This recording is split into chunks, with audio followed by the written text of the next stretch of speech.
क्या आपने कभी ये सोचा है कि अल्लाह ने फजर की नमाज ठीक उसी वक्त क्यों रखी जब हमारी नींद सबसे ज्यादा गहरी होती है, या असर की नमाज ऐन उसी वक्त क्यों फर्ज की गई जब हमारे अंदर दिन भर की थकावट, चिड़चिड़ापन और गुस्सा अपने उरूज पर होता है। हम में से बहुत से लोग ये समझते हैं कि ये सिर्फ एक इबादत का तरीका है या यूं ही कोई वक्त मुकर्रर कर दिया गया है, लेकिन हकीकत में ये कोई इत्तेफाक नहीं है। अल्लाह ने 5 वक्त की नमाजें बिल्कुल उन्हीं वक्तों में फर्ज की हैं जहां आपकी रूह और आपका दिमाग सबसे ज्यादा कमजोर होते हैं। दिन की शुरुआत फजर से होती है, दुनिया से मिलने से पहले अल्लाह से मुलाकात। सुबह के वक्त आपके जिस्म में एक खास हार्मोनल बदलाव होता है जिसे medical science cortisol awakening response कहती है। ये वो वक्त है जब रिस्क अता किया जा रहा होता है और फरिश्ते अपनी ड्यूटी बदल रहे होते हैं। अगर आप इस वक्त सोते रह गए तो आपने अपने पूरे दिन की बुनियाद ही कमजोर कर दी। फिर आता है जोहर का वक्त। दिन के बीच में जब आप काम कर रहे होते हैं तो आपके जिस्म का एनर्जी लेवल गिरने लगता है, फोकस खत्म हो जाता है, दिमाग थकने लगता है और इंसान गलत फैसले करने लगता है।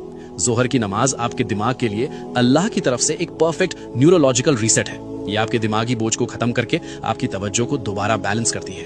अब बात करते हैं असर की, जिसे जज्बाती कमजोरी का वक्त कहा गया है। शाम से पहले के इस वक्त में इंसान अक्सर गुस्से में होता है, दूसरों पर भड़ास निकालता है और सबसे ज्यादा गलतियां करता है। इसीलिए अल्लाह ने कुरान की सूरे अल असर में वक्त की कसम खाई है।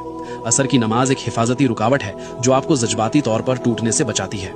इससे पहले कि हम मगरिब और इशा के एक बहुत बड़े राज की तरफ बढ़ें, इस वीडियो को अभी अपने दोस्तों और अजीजों के साथ शेयर जरूर करें ताकि वो भी नमाज की इस खूबसूरत हकीकत को समझ सकें।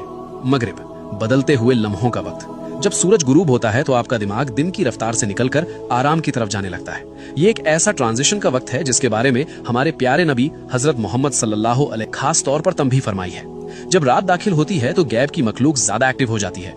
मगरिब सिर्फ एक नमाज नहीं बल्कि अंधेरे की दहलीज पर मिलने वाली एक मजबूत हिफाजत है। और आखिर में इशा, अंदर की दुनिया की हिफाजत।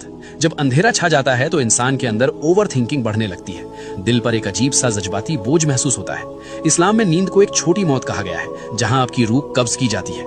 इशा की नमाज गैब की दुनिया में दाखिल होने से पहले आपकी आखिरी हिफाजत है।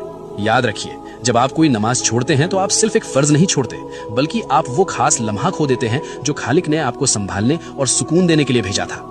या अल्लाह हम सबको और हमारी नस्लों को 5 वक्त की नमाज कायम करने वाला बना दे। कमेंट्स में एक बार दिल से आमीन जरूर लिखें।